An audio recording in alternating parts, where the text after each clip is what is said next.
को देखते हुए आप यहाँ पर खबर देख सकते हो कि रीडेवलपमेंट प्रोजेक्ट यहाँ पर फाइनली इसका अप्रूवल दे दिया गया है और ये जो कॉन्ट्रैक्ट है वो जीता है अडानी प्रॉपर्टीज ने। जी हाँ, अडानी ग्रुप ने ही जीता है। करीब 5,000 करोड़ से भी ज्यादा का इन्होंने बिड लगाया था। And let me tell you, 20 साल से अटका हुआ है ये पूरा प्रोजेक्ट। लेकिन लेट्स सी यहाँ पर किस तरह से ये चीजें होंगी और इसी के बारे में हम डिटेल से जानेंगे। अच्छे से मैं आपको बताऊंगा क्या क्या होने वाला है, क्यों अटका हुआ था, काफी कुछ जानने। पहले देखते हैं एग्जैक्टली हुआ क्या है, खबर क्या आई है। इसका जो पूरा इतिहास रहा है रीडेवलपमेंट का वो मैं आपको आगे बताऊंगा, लेकिन मैं आपको बता दूं कि सरकार के द्वारा टेंडर लाया गया था, ठीक है। और ऑब्वियस सी बात है, जो सबसे ज्यादा बोली लगाएगा इसके लिए उसको ये कॉन्ट्रैक्ट दिया जाता, ठीक है। तो सरकार ने मिनिमम इन्वेस्टमेंट मतलब कि धारावी जो मुंबई के अंदर, एक तो आप मैप देख सकते हो, ये पूरा मुंबई का नक्शा आप देख पाओगे और इसके मिडिल ऑफ दी मतलब हार्ट में आप कह सकते हो यहाँ पर बसा हुआ है धारावी।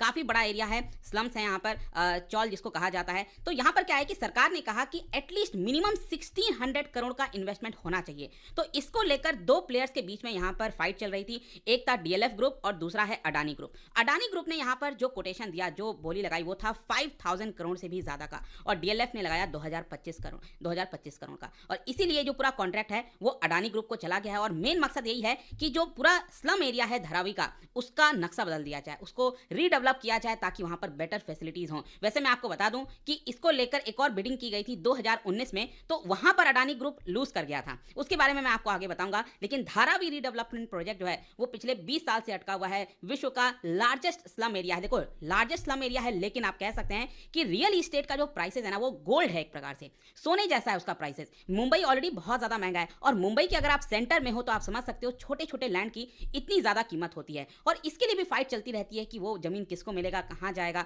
तो ये एक बहुत बड़ा मुद्दा है। तो यहां पर सबसे पहला चीज है कि ये जो रीडेवलपमेंट प्रोजेक्ट हो रहा है उसके अंदर क्या चीजें की जाएंगी। यहां पर मैं आपको एक और इंटरेस्टिंग चीज बताता हूं। धारावी के जस्ट सटा हुआ यहां पर ये ग्रीन कलर का आप देख रहे हो ना, ये है Bandra Kurla complex. Bandra Kurla complex basically business hub है। पूरे देश के अंदर सबसे ज्यादा जो रेंट है वो आपको यहीं पर देखने को मिलेगा। सोच के देखिए, उसके जस्ट बगल में पूरा धारावी का जो एरिया है वो देखने को मिलता है। मतलब कितना ज्यादा वैल्यू होगा। ये लगभग फैला हुआ है 2.8 स्क्वायर किलोमीटर में, और यहाँ पर बहुत सारे लेदर वर्कर्स, पॉटरी इंडस्ट्री फैली हुई है। 1 लाख से ज्यादा लोग एम्प्लॉयड हैं इसके अंदर। तो बेसिकली इसके अंदर क्या होगा कि हाई राइजेस बनाए जाएंगे, जो ऊंची ऊंची बिल्डिंगें होती हैं उसका डेवलपमेंट वहां पर किया जाएगा। इसके अलावा जो बेटर अर्बन इंफ्रास्ट्रक्चर है, पानी के लिए किल्लत रोज रोज वैसा ना होना, यहाँ पर प्रॉपर टैप की फैसिलिटीज होना, जो नॉर्मल हम सिटी लाइफ में देखते हैं ना, वैसा डेवलपमेंट करने की बात है। और यहाँ पर लगभग 68,000 लोगों को रीसेटल किया जाएगा, जिसमें स्लम ड्वेलर्स हैं, और इसके साथ साथ जो बिजनेसेस का ऑफिसेज है उसको भी खोलने की कोशिश की जाएगी। जो कमर्शियल एस्टैब्लिशमेंट हो गया वो भी आएगा।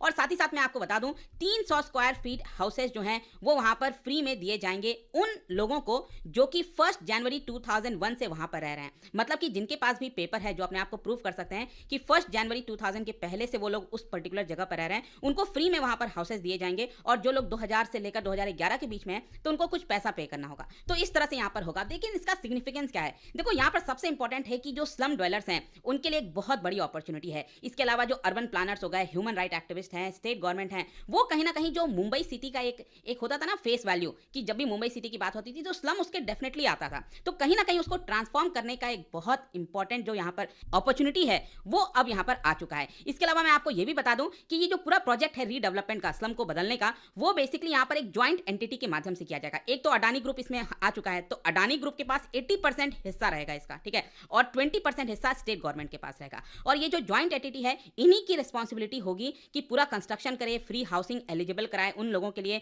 जिनका हक बनता है, और साथ ही साथ जो इंफ्रास्ट्रक्चर हैं, एमिनिटीज हैं, वो सारी चीजें यहाँ पर अडानी प्रॉपर्टीज को प्रोवाइड करनी पड़ेगी। इसके साथ आपके मन में क्वेश्चन आएगा कि कब तक ये पूरा प्रोजेक्ट कंप्लीट हो सकता है। बताया जा रहा है कि यहाँ पर 7 साल में, मतलब कि अब क्योंकि डेट ऑफ इंश्योरेंस, मतलब कि जब से ये कमेंसमेंट का सर्टिफिकेट मिल जाएगा पहला फेज के लिए, तो इससे लेकर लगभग 7 साल लग जाएंगे इन सभी चीजों को कंप्लीट होने में। वैसे मैं आपको इसका प्रोजेक्ट का हिस्ट्री थोड़ा बताना चाहता हूं। मैंने आपको बोला ना 20 साल से ये अटका हुआ है। 1999 में पहली बार जो बीजेपी सेना की गवर्नमेंट थी, उस समय बाला साहब ठाकरे आपको बताया वो थे, तो यहाँ पर बीजेपी सेना की जो गवर्नमेंट थी उन्होंने सबसे पहली बार प्रपोज किया कि धारावी को हमें रीडेवलपमेंट करना चाहिए। और उसके बाद 2003-4 में डिसाइड किया गया कि धारावी को as a integrated plan township के तौर पर हम देखेंगे, और यहाँ पर कई सारे जो एक्शन प्लान हैं उसका अप्रूवल दे दिया गया। और गवर्नमेंट ने डिसाइड कर दिया आगे चलकर कि जो पूरा धारावी है उसको अंडर डेवलप्ड एरिया के तौर पर माना जाएगा, और इसीलिए एक स्पेशल प्लानिंग अथॉरिटी इसके लिए स्टैब्लिश कर दी गई, अपॉइंट कर दी गई कि कैसे इसको डेवलप किया जाए। लेकिन क्या आपको पता ही, हमारे देश के अंदर आप कितना भी कुछ कर लो, जो